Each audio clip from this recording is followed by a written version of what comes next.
ناظرین کرام، اگلا پروگرام ہے راہ عمل۔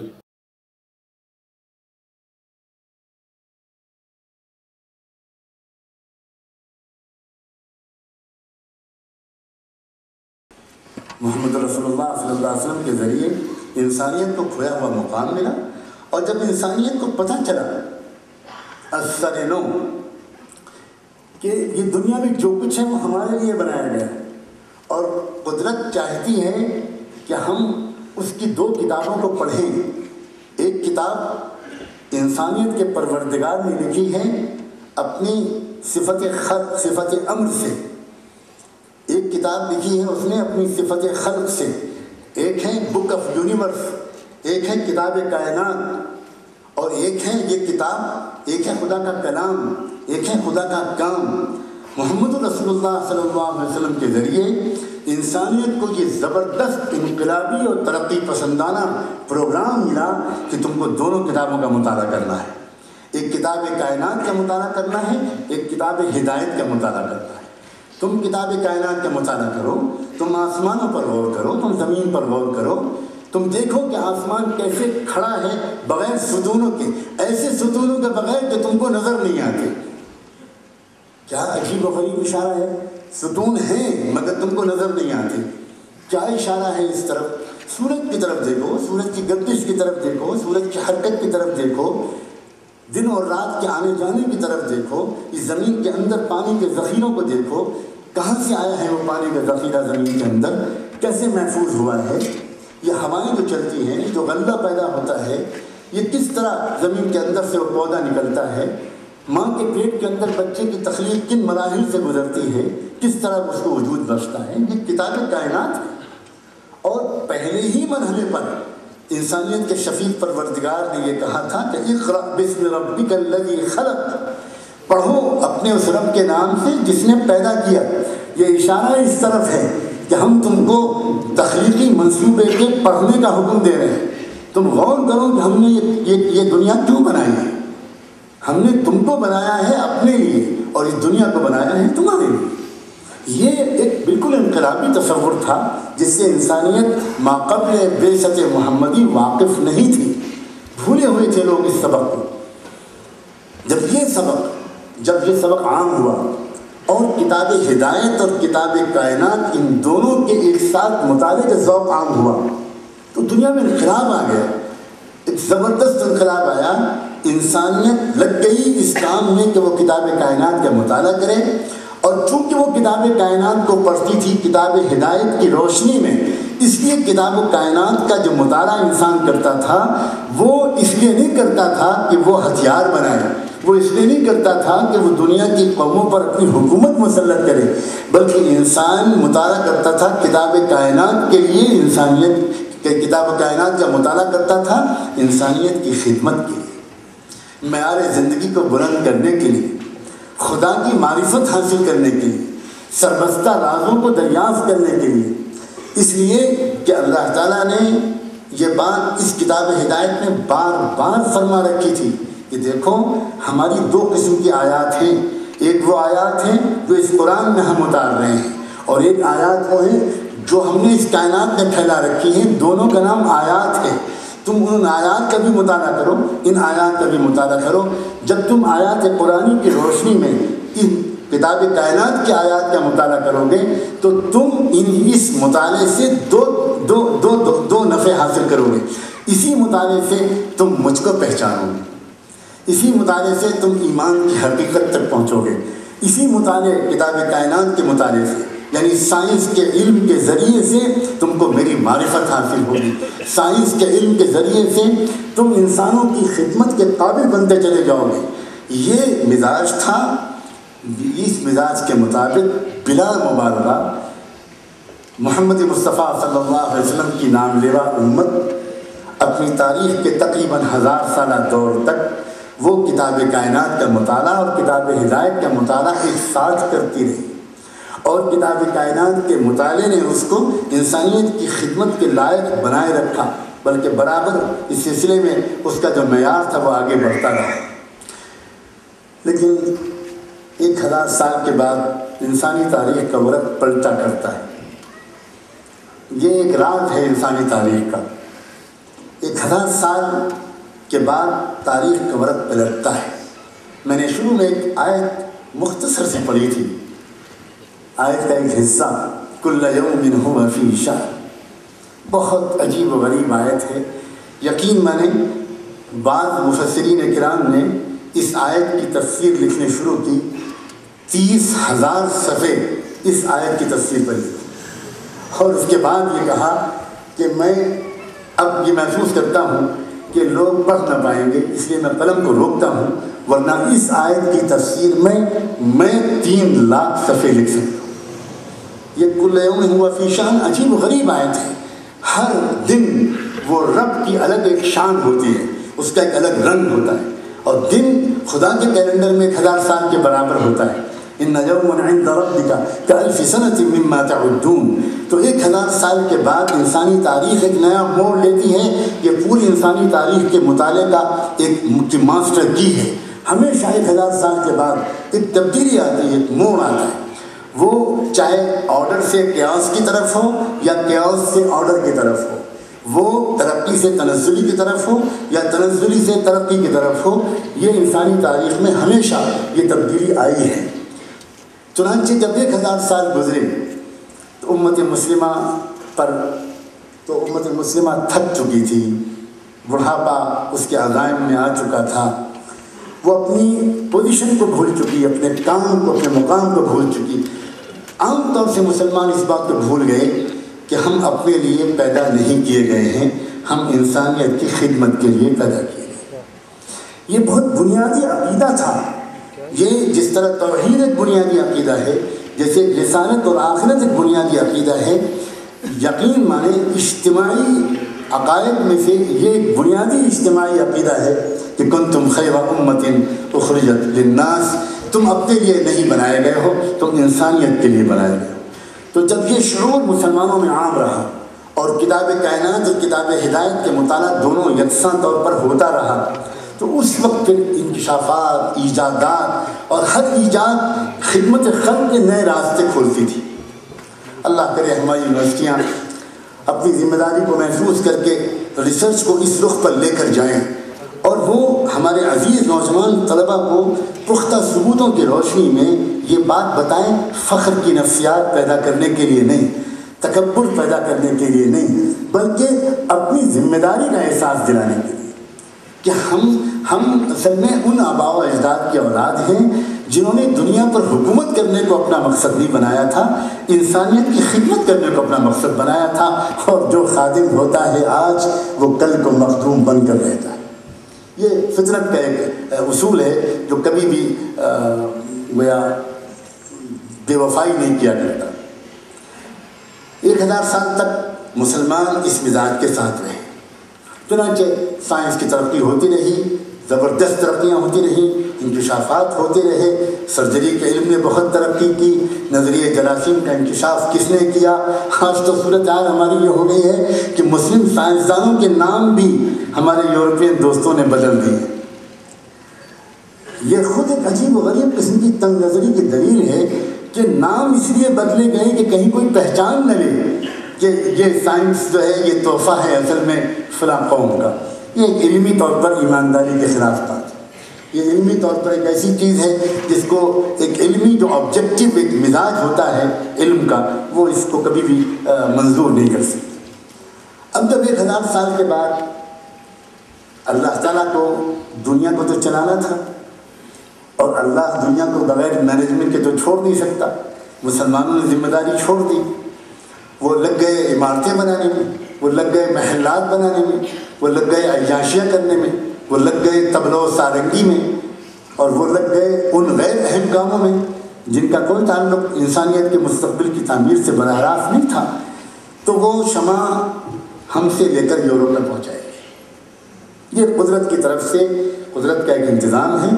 اور یہ تو وہ بار بار قرآن اللہ کے اس قانون کا اعلان کر چکا ہے کہ وَإِن تَتَوَلَّوْا يَسْتَبْدِلْ قَوْمًا غَيْرَكُمْ ثُمَّ لَا يَكُونُوا أَمْثَالَكُمْ. اگر تم اپنی ذمہ داریاں ادا نہیں کرو گے تو اللہ تمہاری جگہ پر کسی اور قوم کو کھڑا کر دے گا. چنانچہ اب یورپ کھڑا ہوا، لیکن یہاں ایک دشواری پیش آ گئی.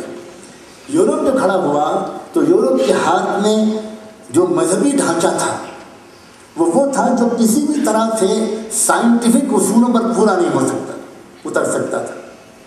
ناممکن تھا کہ اس کا کوئی ایک بھی نظریہ سائنٹیفک اصولوں پر پورا اترے. چنانچہ اس کی مذہبی قیادت نے، اس کے چرچ کی قیادت نے ایڑی چوٹی کا زور لگا دیا سائنس کی مخالفت. آپ سب نے ان چیزوں کو ضرور پڑھا ہوگا اور ضرور پڑھنا چاہیے کہ شدید ترین مخالفت جو سائنٹیفک نظریات کی ہوئی، ریسرچ کرنے والوں کی ہوئی، وہ چرچ کی طرف سے ہوئی. کتنے بڑے بڑے سائنسدانوں کو سزائے موت دی گئی، جبکہ وہ گیلیلیو اور وہ بیکن اور وہ کیپلر یہ لوگ غیر مذہبی لوگ نہیں تھے، یہ لوگ ارریلیجس لوگ نہیں تھے. ان کی اپنی تصنیفات میں، ان کے اپنے کتاب تحریروں میں یہ بات صاف موجود ہے. وہ یہ کہا کرتے تھے کہ ہم مذہبی کتابوں اور آسمانی صحیفوں کے خلاف نہیں ہیں، ہم ان کے انٹرپریٹیشن کے بارے میں لوگوں کو متوجہ کرنا چاہتے ہیں کہ جس طرح ان کو سمجھا جا رہا ہے اس پر نظر ثانی کی جائے. اس لیے کہ وہ اگر اس طریقے پر، جس طریقے پر سمجھا جا رہا ہے، اس طریقے پر تو قابل قبول نظر نہیں آتے. اب آپ غور فرمائیں، میں ایک ملک کی ایک مائناز یونیورسٹی میں بیٹھا ہوں، اپنی ذمہ داری کا ادراک رکھتا ہوں. آپ غور کریں کتنے چھوٹے مسئلے پر کتنی بڑی خونی لڑائیاں ہوئیں سائنسدانوں اور چرچ کے درمیان، کیا مسائل پیش آئے، سائنسدانوں کو کتنی قربانیاں دینی پڑی، کتنے پھانسی کے پھندے پر سائنسدانوں کو چڑھنا پڑا. کس مسئلے پر؟ اس مسئلے پر کہ یہ زمین سورج کے ارد گرد گھومتی ہے یا سورج گھومتا ہے، سن ریوالو کرتا ہے یا ارتھ ریوالو کرتی. چرچ یہ سننے کو تیار نہیں تھا کہ زمین ریوالو کرتی ہے. کیوں؟ اس لیے کہ اس زمین پر خدا کا بیٹا ہے. جس زمین پر خدا کا بیٹا اترا ہے، جس زمین پر خدا خود اترا، ہم اس زمین کو کسی اور پلانٹ کے تابع نہیں مان سکتے. کیا غیر سائنٹیفک بات ہے. اور سائنسدان سمجھانے کی کوشش کر رہے ہیں کہ ہمارے کہنے کا کیا مطلب ہے. ہم یہ بات صاف صاف دیکھ رہے ہیں کہ زمین گھوم رہی ہے، یہ بات ناقابل انکار ہے. ہم یہ بات صاف دیکھ رہے ہیں. اور صرف یہ تو اس وقت تک کی تحقیق تھی، بعد میں تو اب تک آج آپ سائنس کا قافلہ بہت آگے بڑھ چکا. اور قرآن مجید کس کو پہلے کہہ چکا کہ تم ایک دو پلینٹس کے بارے میں جھگڑتے ہو. ہم تم سے پہلے ہی کہہ دیتے ہیں کہ کل فی فلک یسبحون، ہر پلینٹ اپنے آربٹ کے اندر وہ سوئم کر رہا ہے، وہ فلو کر رہا ہے. تو یہ تو ایک عجیب و غریب قسم کی لڑائی تھی. صرف اس بنیاد پر چرچ نے کسی بھی طرح قبول نہیں کیا سائنس کی ترقی کو، اور یہاں سے کانفلکٹ شروع ہوا، ایک رد عمل کی نفسیات شروع ہوئی. یہ میں کہنا چاہتا ہوں زمانے کو سمجھنے میں کہ سائنس اور مذہب دو ایک دوسرے سے لڑنے والے دو پہلو، دو ایک دوسرے کی تردید کرنے والے، دو ایک دوسرے کو گمراہ کہنے والے، دو ایک دوسرے کے خلاف ہر وقت سوچنے اور جذبات رکھنے والے ایک طبقے وجود میں آ گئے. اب بدقسمتی یہ ہوئی بقیہ دنیا کی کہ اب تو سائنس دنیا میں گئی، ہماری دنیا میں گئی، شرق اوسط میں گئی، کہیں بھی گئی، تو وہ یورپ ہوتی ہوئی آئی. اور یورپ ہوتی ہوئی جو آئی تو وہ آئی ایسے دور میں جب کہ اس سائنس کو ایک سیاسی سامراج کے لیے استعمال کیا جا رہا تھا. یاد رکھیں، اگر مذہب کو سیاسی سامراج کے لیے استعمال کیا جاتا ہے تو دنیا میں بدامنی اور ناانصافی پھیلتی ہے. اگر سائنس کو سیاسی سامراج کے لیے استعمال کیا جاتا ہے تب بھی دنیا میں بدامنی اور ناانصافی پھیلتی ہے. یہ جو مذہب اور سائنس میں جس لفظ بول رہا ہوں، یہ خدا کی دسترخوان، دو دسترخوان ہیں، دو کتابیں ہیں جو دراصل سامراج قائم کرنے کے لیے خدا نے نہیں اتارے ہیں. یہ انسانیت کے ہر پہلو سے ترقی کے لیے اتارے گئے ہیں. لیکن ہوا کیا؟ ہوا یہ کہ یورپ سے جو سائنس بقیہ تمام ملکوں میں پہنچی، جس میں ہم بھی شامل ہیں، ہمارا یہ خطہ بھی شامل ہے، تو وہ پہنچی غلامی کی نفسیات کے ساتھ. اور پھر یہ ہوا کہ ہم نے وہاں کی سائنسی نظریات اور تحقیقات اور انکشافات کو جوں کا توں تسلیم کر لیا. اور اسی طرح ہم بغیر چیلنج کیے، بغیر ریسرچ کیے، بغیر کچھ سوالات کھڑے کیے ہوئے، بغیر ان پر خود اپنی اسٹڈی کو شامل کیے ہوئے ان نظریات کو دہراتے چلے گئے۔ اب یہ جو یورپ میں لڑائی شروع ہوئی تھی سائنس کی اور مذہب کی، یہی لڑائی جو کہ تو بقیہ پورے عالم کے اندر پھیل گئی۔ حالانکہ کسی نے غور نہیں کیا کہ سائنس کی وہ لڑائی اگر وہ اس سینٹ پال کی لائی ہوئی یا رومن امپائر کی تھوپی ہوئی ایک مخصوص آئیڈیالوجی کے خلاف تھی اور سائنس اس کو کنفرم نہیں کر سکتی تھی، تو اس سائنس کی اس لڑائی قطعاً نہیں ہو سکتی اس دین کے ساتھ جو خدا کی طرف سے آج بھی بالکل پیور شکل میں موجود ہے۔ چنانچہ رد عمل کی نفسیات میں انسانیت مبتلا ہے۔ میں اپنی بات کو سمیٹتے ہوئے عرض کرنا چاہتا ہوں کہ ہمارا زمانہ اس رد عمل کی نفسیات سے آج تک نکل نہیں پا رہا ہے۔ اس کی وجہ یہ ہے، اس کی بنیادی وجہ یہ ہے کہ کتاب کائنات اور کتاب ہدایت کا ایک ساتھ مطالعہ جب تک دنیا میں نہیں شروع ہوگا، تب تک یہ جو وحدت ہے خدا کی، جب تک اس کائنات کی جو وحدت ہے، جب تک مذہب اور سائنس کی جو وحدت ہے وہ ہم انسانیت کے سامنے پیش نہیں کر سکتے۔ چنانچہ دین اور دنیا کی جو تفریق ہے، یہ دین الگ ہے، یہ دنیا الگ ہے، یہ دینی تعلیم ہے، یہ دنیاوی تعلیم ہے، یہ سائنس کی تعلیم ہے، یہ مذہب کی تعلیم ہے، یہ اسلامی مزاج کے لحاظ سے اجنبی فکر ہے۔ یہ یورپ کی فکر نہیں ہوگی اور آج بھی ہے، لیکن اسلام تو سرے سے اس تفریق کو تسلیم ہی نہیں کرتا۔ چنانچہ یہ جو اس وقت کا جو زمانہ ہے، اس زمانے کی جو کمزوری اور بیماری ہے، جو قابل اصلاح پہلو ہے، بہت قابل اصلاح پہلو ہے، جس میں بے اعتدالی ہے، وہ دراصل یہی رد عمل کی نفسیات ہے۔ مذہب والوں پر رد عمل ہے سائنس والوں کے اس رویے کا، سائنس والوں پر رد عمل ہے مذہب والوں کے اس رد عمل کا، اور بالآخر یورپ نے جب دیکھا کہ ڈومینیٹ کر رہی ہے سائنس، ڈومینیٹ کر رہی ہے اور چرچ سمٹ گیا، تو انہوں نے آپس میں ایک صلح کی کہ بھئی ہم چرچ جو ہے اپنا الگ ایک ڈومین بنا لیتے ہیں، ہم اس کے اندر بالکل محدود رہتے ہیں اور تم کو ہم دنیا میں موقع دیتے ہیں، جو چاہو کرو، تم ہم کو چیلنج نہ کرو، ہم تم کو چیلنج نہ کریں۔ اور دونوں الگ الگ بالکل متضاد باتیں ایک مان رہے ہیں اور منوا رہے ہیں۔ اور یہ ایک عجیب و غریب حیرت کی بات ہے کہ ایک وہی شخص جب سائنس کی لیب میں جاتا ہے تو وہ کچھ اور کہتا ہے، اور جب وہی شخص کسی چرچ میں جاتا ہے تو وہ کچھ اور کہتا ہے، اور وہ اس بات پر نظر ثانی کرنے کے لیے بھی تیار نہیں، غور کرنے کے لیے بھی تیار نہیں۔ وہ فوراً کہنے لگتا ہے کہ بھئی یہ عقیدے کا مسئلہ ہے، یہ تو فیت کا مسئلہ ہے، یہاں کوئی غور و فکر نہیں چلتا۔ یہ اسلامی نقطہ نظر سے اور بالکل ناقابل قبول چیز ہے۔ قرآن بار بار زور دیتا ہے، بار بار تفکر پر زور دیتا ہے، سوچنے سمجھنے پر زور دیتا ہے، مشاہدہ کائنات پر زور دیتا ہے۔ قرآن اس پر زور دیتا ہے کہ چل پھر کر غور کرو، دیکھو، تم ملکوت السماوات والارض کا معائنہ کرو اور دیکھو۔ چنانچہ ایک طرف جو زمانے کی کمزوری ہے، جس کی محبت کے ساتھ اصلاح کرنا امت مسلمہ کا فرض ہے، وہ ہے یہی رد عمل کی نفسیات، یہی ریئیکشن، جو ریئیکشن ہمیشہ ادھوری سچائی پر یا ادھورے کسی بھی حقیقت کے آدھے حصے پر ہماری نگاہ کو مرکوز کر دیتا ہے اور پوری حقیقت کی طرف دھیان نہیں جانے دیتا۔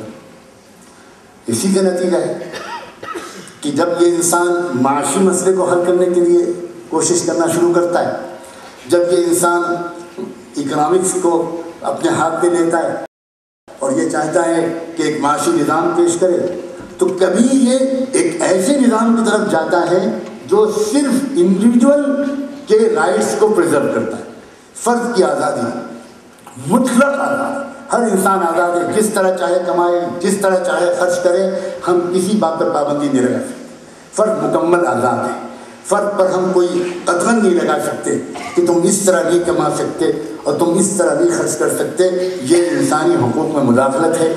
انسان جب اپنی عقل سے معاش کے مسئلے کو سوچنا شروع کرتا ہے تو اکثر یہ غلطی کرتا ہے کہ وہ فرد کی لامحدود آزادی کو مسئلے کا حل سمجھتا ہے، اور جب اس کے نتیجے میں وہ دیکھتا ہے سماج میں زبردست ظلم و استحصال، جب وہ دیکھتا ہے کہ سماج میں چند لوگ وہ سارے وسائل معاش کے مالک بن گئے اور بقیہ پوری انسانیت غریب سے غریب تر ہوتی چلی جا رہی ہے، زبردست گیپ بن رہا ہے، ایک سماجی نابرابری پھیل رہی ہے، تو پھر وہ کیا کرتا ہے، وہ پھر اس کے رد عمل میں دوسری انتہا کی طرف جاتا ہے، اور پھر وہ یہ سوچنا شروع کرتا ہے کہ فرد کا کوئی حق نہیں ہے، تمام حقوق معاشرے کے، ملکیت فرد کی ہوتی ہی نہیں۔ اسی بنیاد پر سوشلزم کا نظریہ چلا، اسی بنیاد پر کمیونزم کا نظام چلا، جس نے ڈینائی کیا اس بات کو کہ انڈیویجول کی کوئی پراپرٹی نہیں ہو سکتی، کسی انسان کی کچھ بھی نہیں ہو سکتا۔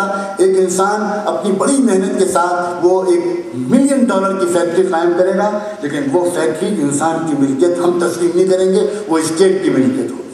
انسان کو اتنا پیسہ ملے گا جتنا اسٹیٹ اس کو دینا مناسب سمجھے گا، باقی اس کی ساری کمائی اسٹیٹ کے ہاتھ میں جائے گی۔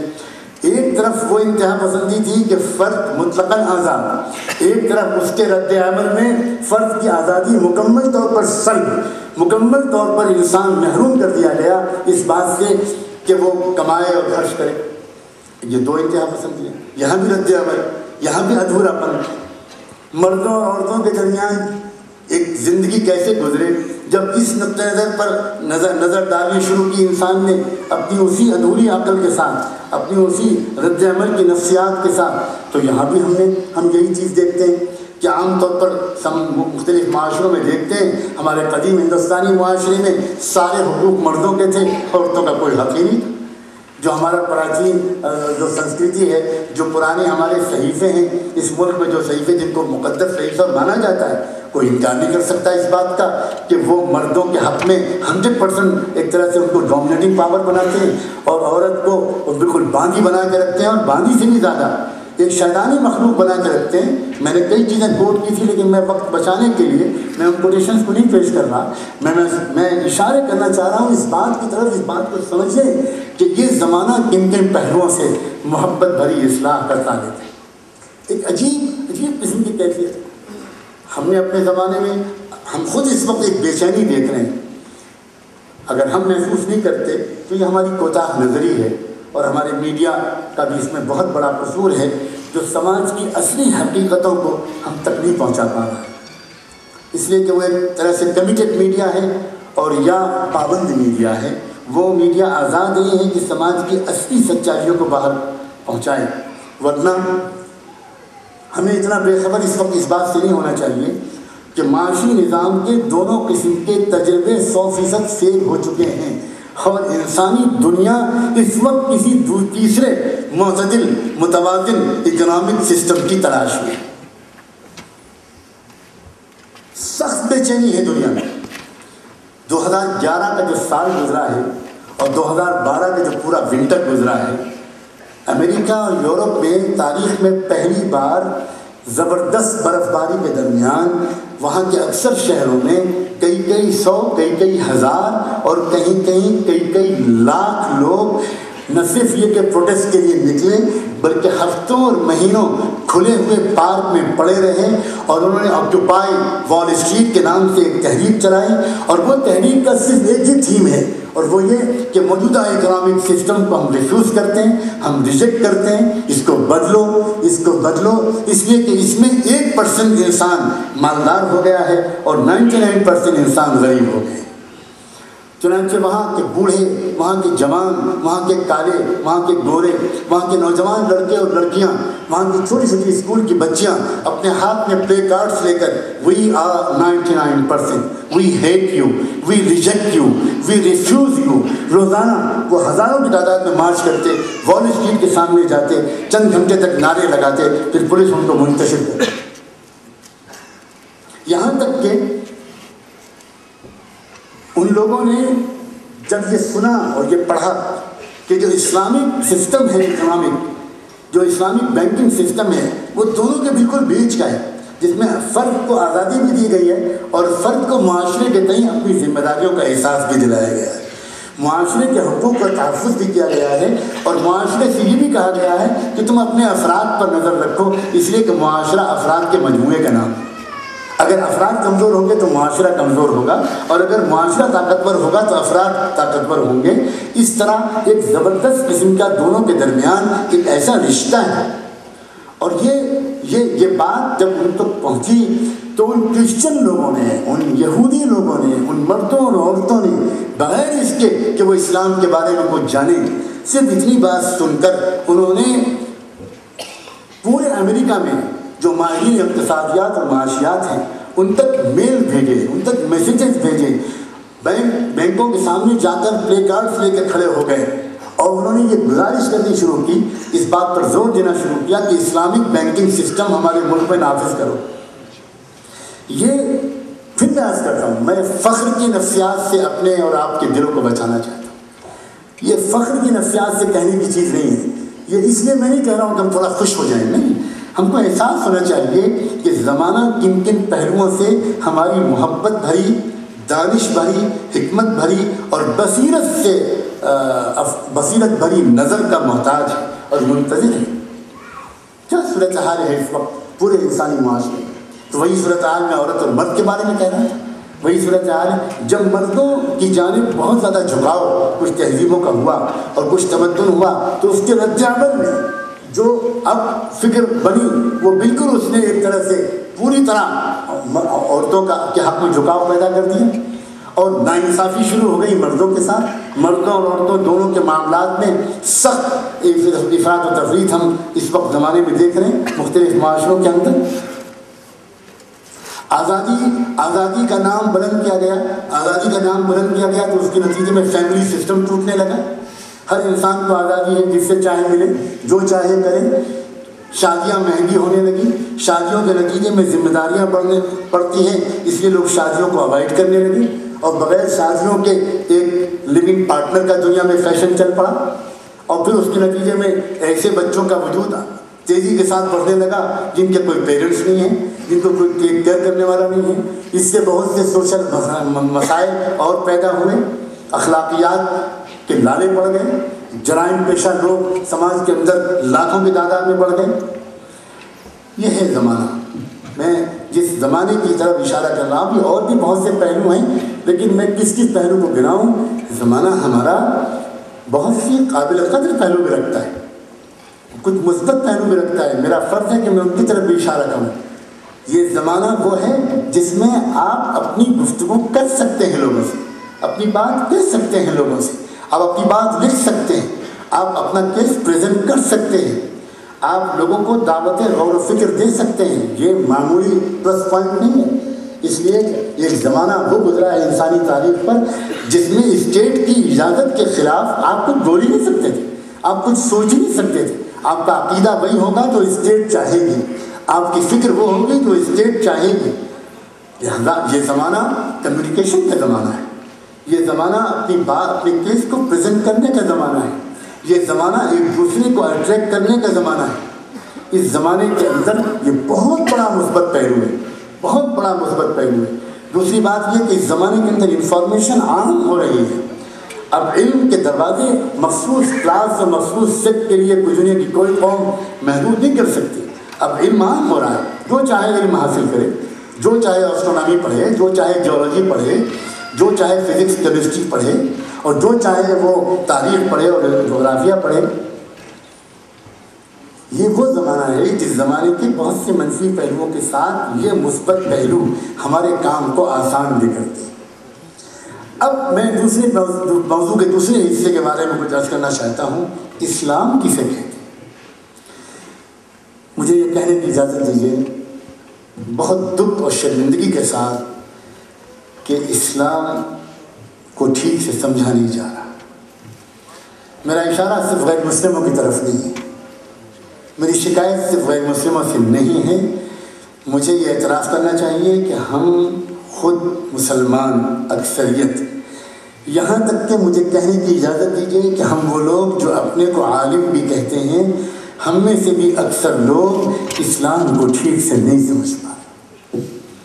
بہت جرأت کے ساتھ میں نے یہ بات کہی ہے، آسان نہیں ہے اس بات کا اعلان کرنا۔ ہم یہ سمجھتے ہیں کہ ہم نے اگر کسی مدرسے میں تعلیم حاصل کی اور ہم کو سند مل گئی تو ہم گویا عالم ہو گئے۔ یہ ہماری سنگین غلطی ہے۔